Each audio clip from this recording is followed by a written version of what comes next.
my name is Jomarie de Vera, and today, me and my group mates are going to discuss with you guys what is intellectual revolution. But first, let me present to you the intended learning outcomes for this module. So by the end of the topic, the student will grasp simple behaviors by which humanity is changed by science and technology. Analyze how intellectual revolution is done in various parts of the world, like in the framework of Latin America, East Asia, Middle East, and Africa. And lastly, embrace the rapid changes of science and technology in intellectual revolution. So again, what is intellectual revolution? So, intellectual revolution refers to a Greek assumption about the nature in the pre-Socratic era that randomly happened in about 600 to 400 BCE to display how the civilization is changed by science and technology. Critical thinking, uniqueness, passion to discover, interest, and desire to know are the major traits of each and every one humankind must have to adapt gracefully in the enormous and rapid changing moments in intellectual revolution. Many centuries ago, there are numerous thinkers and writers who developed and expressed new ideas which had given a significant effect in our modern world and replaced the Greek view that had dominated science and technology for almost 2,000 years. This enormous and rapid intellectual revolution was supported by the members of the privileged classes, the nobility, the higher clergy, and the wealthy and cultured middle class in the AD period. Intellectual revolution became an autonomous discipline and came to be regarded as having utilitarian goals by the people as of today, bringing about the re-education of common sense in favor of abstract reasoning, the substitution of a quantitative for a qualitative view of nature, the view of nature as a machine rather than an organism, and the development of an experimental and scientific method that sought definite answer to certain different questions embedded in the context of a specific theories, and also the acceptance of new principles for explanations. So in this module, we are also going to discuss about the three known philosophers of intellectual revolution that drastically changed the mindset of the societies then, and stress-free explain the behaviors by which the societies is changed by science and technology. And lastly, we're going to discuss here the various places in the world that set the foundation of the early development of science and technology in which it touches the societies and then eventually spread thoroughly to some other parts of the continents.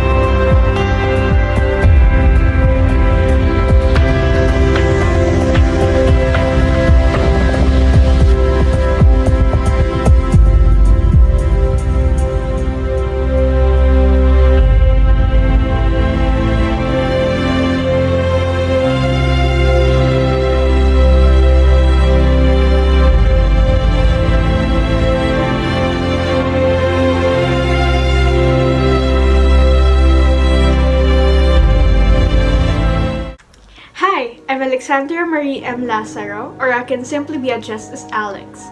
Today, I will be presenting one of the three intellectual revolutions that changed what the whole world believed to be true, and what is the role of science and technology in this phenomenon. Our topic will be the Copernican Revolution. It was deemed as the paradigm shift in the location of the Earth and the Sun in space. But first, let us determine what is a paradigm shift. It is an important change that happens when the usual way of thinking about or doing something is replaced by a new and different way. It started when Nicholas Copernicus contested the idea of the Ptolemaic model, which illustrates the Earth as the center of the solar system, and the Sun revolves around it. He created another model, and called it the heliocentric model, which indicates that the Sun is at the center while the Earth orbits it. This newly introduced model was later on supported by some known figures in history who supported this model with evidence. Galileo Galilei made use of his own invention, the telescope. Tycho Brahe measured the distance of stars, whereas Johannes Kepler used calculus to form laws and formulas that affirmed the model. He wrote a manuscript entitled Revolutionibus Orbium Coelestium, which translates to On the Revolution of Heavenly Spheres, explaining the new model, but it was not published, not until his death in 1543, and which we can safely say started the Copernican Revolution.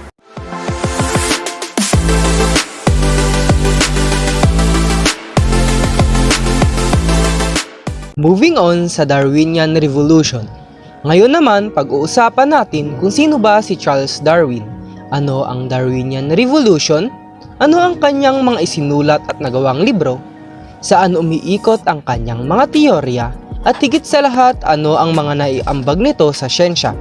At sa atin ngayon. Halika na at sabay nating alamin. Si Charles Robert Darwin o mas kilala sa tawag na Charles Darwin ay isang English naturalist, geologist at biologist at kilala sa kanyang mga contribution to evolutionary biology. Ang kanyang mga teorya ang naging tulay upang baguhin ang mga sayantipikong kaisipan. Ang kanyang mga isinulat na libro at mga teorya ay nakabase sa luma at bagong kaisipan na umahamon sa ating mundo. Dahil sa mga teoryang kanyang nalikha, naiintindihan natin ngayon kung bakit may mga hayop na hindi nakasurvive at nagsurvive. Kung bakit ganito ang mga hayop noon kumpara sa mga hayop ngayon. At kung saan nga ba tayo nagmula. Saan nga ba pumapatungkol at ano nga ba ang Darwinian Revolution?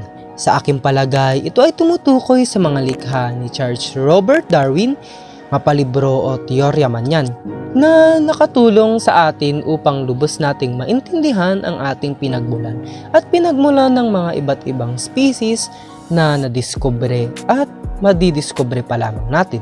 Kumbaga, ito ay isang scientificong isipan na nagpabago o nagpa-impluwensya sa society na ginagalawan natin ngayon. Ano nga ba ang kanyang mga naiambag na teorya at mga nalikang libro? Ayon sa module, ito ay ang mga sumusunod.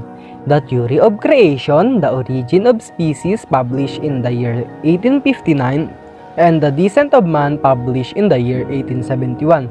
Actually, marami pa, pero dito lang tayo mag-focus. The Theory of Creation by Charles Darwin stated that new species develop spontaneously through the process of evolution, rather than being the result of God's unchanging creation.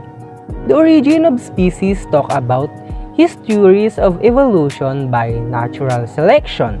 The Descent of Man is about living things are governed by the same natural principle, and that humans and other animals both through endless millennia of evolution. Kung mapapansin natin, ang tatlong ito ay parehong umiikot sa tinatawag na natural selection. Ano nga ba ito?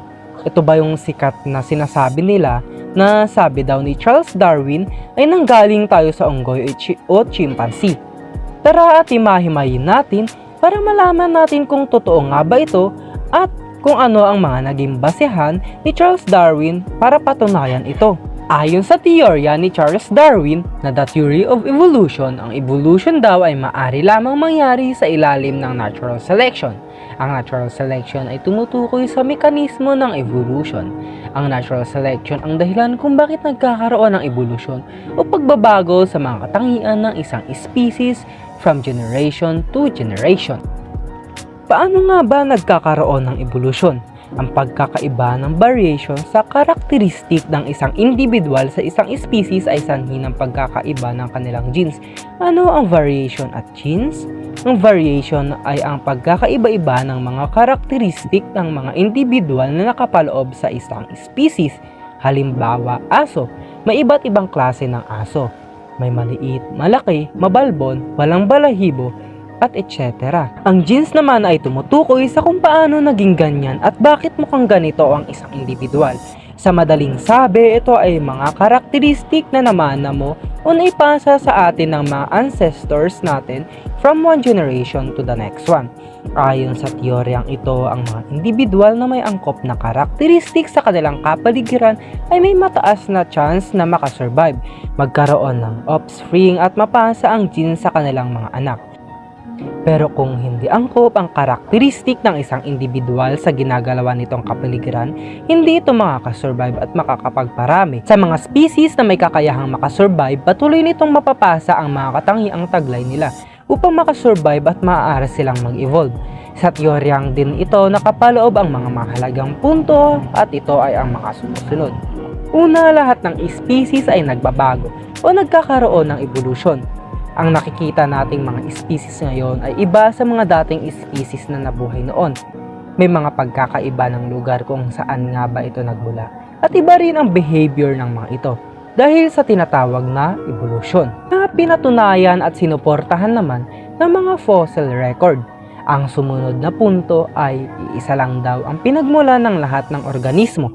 Halimbawa nito ay ang tao na we shared common ancestors with chimpanzee about 8 million years ago, with whales about 6 million years ago, and with kangaroos with over 100 million years ago.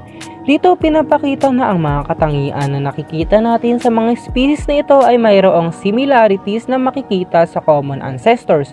Pangatlo, ang evolusyon ay hindi kaagad nangyayari, kundi matagal ito bago mangyari. Moving on sa 4 components of Darwinian process of natural selection. First is the variation. Like what I said earlier, ito ay ang mga pagkakaiba ng katangian ng isang individual na nakapaloob sa isang species, mapatao man yan o hayop. The second one is inheritance. Ito ay mga bagay na naipapasa sa atin ng mga magulang natin na nagmula sa ancestors natin. Nagkakaroon ng pagpapasa ng genes dahil naka-adapt ang isang species sa kanyang environment. Pangatlo, high rate of population growth sa mga organism. May mga organismo na nagkakaroon ng maraming anak. At dahil hindi ito kayang suportahan ng local resources, nagiging sanhito ng kanilang pagkamatay. Lastly, we have differential survival and reproduction. Ang may mga angkop lamang na variation o katangian ang maaaring makipag-agawan sa mga local resources to survive in their surroundings and to reproduce more offspring. The more na mas angkop ang variation na meron ka, may mas advantage ka to survive. That's all for Darwinian Revolution. Naway marami kayong natutunan sa topic na ito.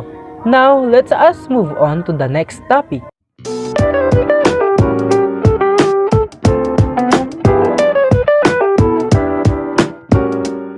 The third philosopher known for intellectual revolution was Sigmund Freud.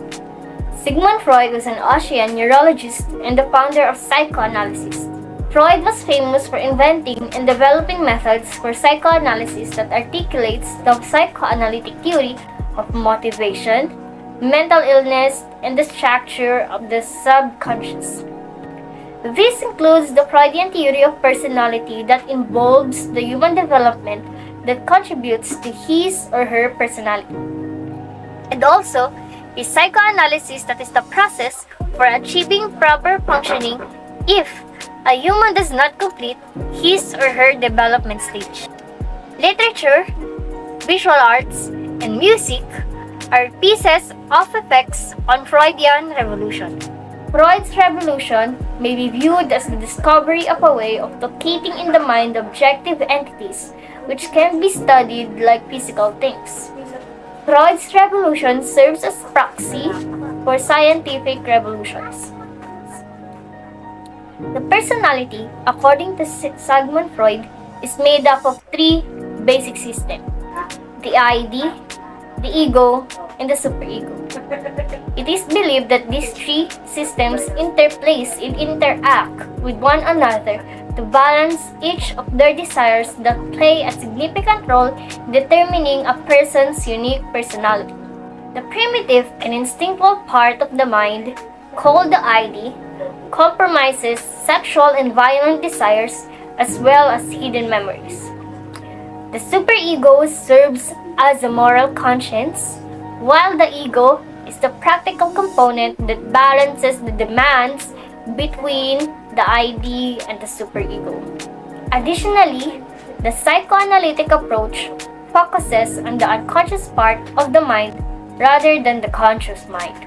It is based on the fundamental concept that the unconscious thoughts of your past experiences shape the way you behave. When you study, for instance, your ID wants to read and play online games while your superego wants to review so you don't fail your exam. Your ego mediates and suggests that you study to not fail the exam and play online games after studying. Demands are made by the ID, needs of reality are added by the ego, and morality is added to the action by the superego. Freud can be rightfully regarded as the most prominent intellectual legislator of his generation. He developed psychoanalysis as a philosophy of the human psyche, a treatment for its problem, and the lens for understanding culture and society. Even though each of these characteristics contributes to human behavior, they also make up some of our favorite characters in the tales we read. Sigmund Freud's theories and work influence how we think about dreams, childhood, personality, memory, sexuality, and therapy today. In addition, Freud's work served as a foundation for many other theories, while others created new theories that were in direct contradiction to his. In conclusion, the psychoanalytic approach focuses on the unconscious mind rather than the conscious mind. It is built on the foundational idea that your behavior is determined by experiences from your past that are lodged in your unconscious mind.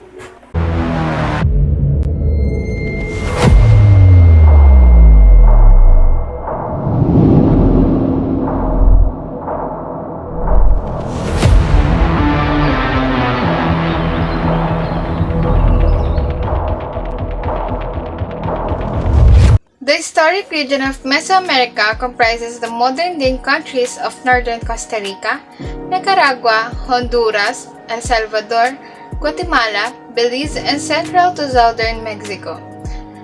For thousands of years, this area was populated by groups such as the Olmec, Zapotec, Mayan, Toltec, and Aztec peoples. The two most important areas of study, however, were architecture and astronomy. All three cultures created buildings that were huge in size and scale, called monumental architecture. One of the great agricultural revolutions in human history took place in the valleys and river drainage of central Mexico.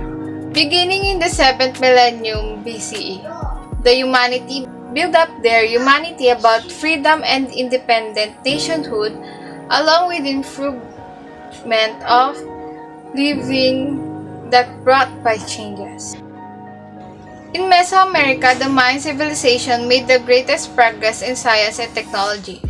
Among its innovations were the position value number system with 0, the development of the most accurate known calendar, the invention of rubber, and the corbelled art. Mayan also contributed to the predictions of eclipses. The Inca built a variety of bridges including suspension bridges and pontoon bridges that concreted of stones that overcome earthquakes and other disasters. One of the main forms of medicine used by the Inca was the coca leaf. The Inca developed aqueducts to bring water into town. The basic unit of distance used by the Inca was the pace or atati. The Incas' greatest skill was engineering. One of the best examples is their amazing system of roads. The Inca built roads across the length of the width of the empire. In agriculture, the Incas showed their technology skill by vastly enlarging the system of terraces used by the farmers in Andes. The advances demonstrated in the Aztec technology are so remarkable that they are still looked upon adoringly to this day. Just a few of the Aztec accomplishments have been the development of mathematics, the Kano, the highly specialized Aztec calendar, and remarkably helpful forms of medicine. One of the Aztec remarkable technology achievement was the building of their island city, Tenochtitlan. The Aztec enlarged the area of the city by creating artificial islands called chinampas, and up until this day, the flower farmers in Xochimilco, near Mexico City, still use chinampas. The use of chinampas is to control flooding when excess water in the rainy season is diverted from Mexico City, working as vessels of regulations.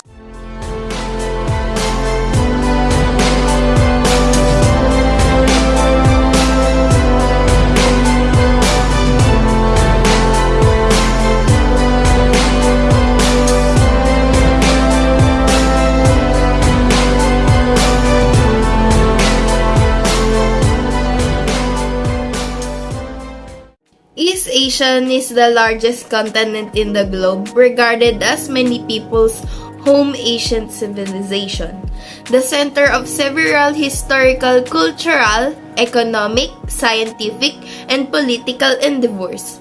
This comprises the following countries. India civilization is a wide peninsula that is encircled by numerous bodies of water and protected by numerous mountains on its northern borders. It is most renowned for its metallurgical and iron-producing industries. The Asia continent's southernmost country is called India. On the three sides, it shares land borders with 7 nations: Bangladesh, Nepal, Bhutan, Myanmar, Pakistan, Afghanistan, and China.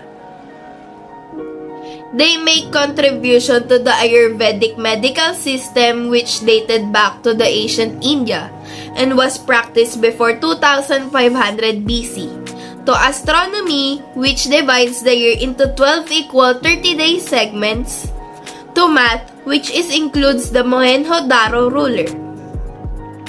This introduced a number of trigonometric functions, tables, and techniques, as well as the algorithm of algebra, trigonometry known as Arabatia, gravitational pull as a force of attraction, and mathematical analysis.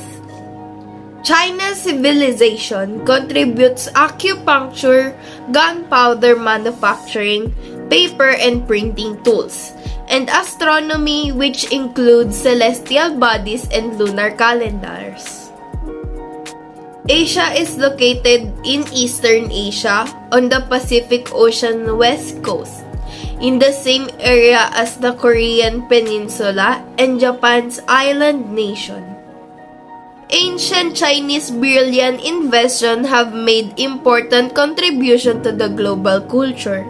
Although culture began to emerge around the Yellow River and Yangtze River valleys.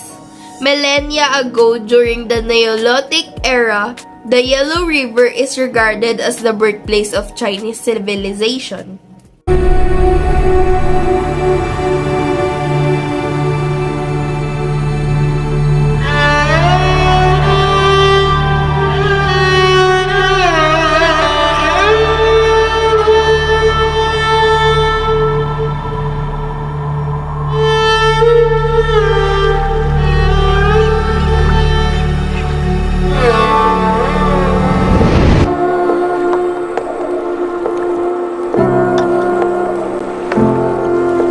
Hi everyone, I'm Julian C. Arcayna and I'm going to talk about the Middle East Intellectual Revolution. The Middle East civilization has a very rich culture and tradition. They also have an enormous contribution to science and technology. In the ancient times, they have Islamicate scholars. These are the people influenced by Islamic civilization, regardless of their religious views. They gave us mathematical terms like algebra, azimuth, algorithms, and many more. During the time of Abbasid Caliphate, where it served as a crossroad trading zones for Persia, India, Byzantine cultures, and various religions, and many languages flourished in the civilization. So Middle East civilization really became the rich culture because they really valued knowledge and a lot of things. The blended culture by the civilization and various belief systems made the early Islamic science very inclusive. They have a very high literacy rate. Furthermore, they are adherent to treat others equally. Baghdad, the first capital of Abbasid, was founded by Caliphate Al-Mansur in 754 AD and became the largest urban area in 930 AD because they have expanded their territory very well. So the very famous contribution of Caliphate of the Middle East was the House of Wisdom or the Bait al-Hikmah. This is the great library of collections by Caliphate al-Mansur, which was open up visiting scholars, even the delegations of other states like India. Followed by Caliphate al-Mansur was Caliphate al-Rashid, was proponent or the one who carried tradition of opening the knowledge to other people or the other civilization and also supported the translation movement. In 832 AD, Caliphate al-Mamun refounded the House of Wisdom and became the international center for translation and research, which eventually became the largest library in the world by 850. So the House of Wisdom became the largest library all over the world, around 850. They sponsor scholar translator as still part of the translation movement to bring useful texts. As I've mentioned, yung mga valuable knowledge and based on different philosophical perspective like the Greeks, Chinese, Sanskrit, Persian, Syriac, and translated it into Arabic. So Caliphate al-Mamun invested this power in Greek and Persian because he found it as a sign of civic status, a worthy cause, and a highly practical of calling. Because of the fluid trade of knowledge collection, many Baghdad scholar translators were influenced by the works of Aristotle, like Ibn Rashid. He is sometimes called the commentator because he is the number one fan of Aristotle. They were also schools of Mu'tazila. Their principles believed that rationalism could be used in order to understand both physical and spiritual world. They established a lot of infrastructures as a house of knowledge, like observatories, hospitals, public libraries, and madrasas, an Islamic college. They have a very rich full of culture and religion, with accumulated knowledge in madrasas. They can study law, Greek natural philosophy, logic arithmetic, astronomy, and astrology during that time. So number of Asian philosophers, astronomers, and polymaths also came from Persia. These are the people who have contributed in heliocentrism like Abu Mashar, Al-Razi, and Al-Biruni. They proposed heliocentric view. Their theories were against Aristotle but with observed data. In 820 AD, Al-Khwarizmi wrote Kitab al-Jibr, or the compendious book on calculation by completion and balancing, an original manual of practical math. He introduced rational, irrational numbers and different of numeric systems and calculations. Middle East civilization also invented the astrolabes, which are widely used in navigation and developed algebra, trigonometry, and other numeric related systems. It has become the urban centers of trade and knowledge exchange populated by natural philosophers with a keen desire to build upon earlier insights. So the Middle East intellectual revolution has revolutionized mathematics, astronomy, medical science, and engineering. Up to date, their sophistication to the field is very evident. The colorful science and technology paired with their rich culture and religion, revolutionized the way we view science and arts. So the Middle Eastern civilization has contributed a lot in the field of science and technology. That's all for the Middle East Intellectual Revolution.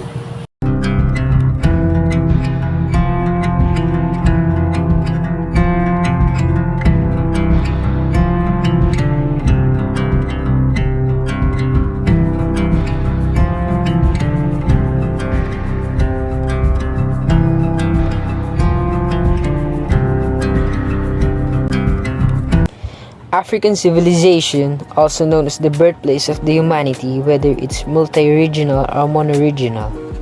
But African civilization is not just the birthplace of humans. It also contributes on many aspects, such as metallurgy and tools, astronomy, and mathematics. In African civilization, it has introduced metallurgy and tools. Many improvements in metallurgy and tool production were developed throughout ancient Africa. Some examples are steam engines, metal chisels, saws, copper and iron tools, weapons, nails, glue, carbon steel and bronze weapons and art. Between 1,500 and 2,000 years ago, advancements in Tanzania, Rwanda, and Uganda outpaced those of Europeans, in which they were astounded when they learned about them. Tanzanian furnaces might reach 1,800 degrees Celsius, 200 to 400 degrees Celsius hotter than Roman furnaces. In astronomy, several ancient African cultures gave origin to astronomical discoveries. Many of these are still foundations, and some were so far ahead of their time that their way of discovery is still a mystery. They developed an accurate calendar in the form of a structure called African Stonehenge, which was built approximately 300 BC in present-day Kenya. Many modern high school mathematical concepts, such as the first technique of counting, were invented in Africa. People in present-day Zaire, as well as Yoruba people in what is now Nigeria, created their own numeration system 1,000 years ago. Egyptians wrote math textbooks more than 35,000 years ago that featured fraction division and multiplication, as well as geometric formulas for calculating the area and volume of forms. Distances and angles were determined, algebraic equations were solved, and numerical projections of the size of Nile floods were made. The ancient Egyptians thought a circle had 360 degrees, but they calculated it to be 3.16.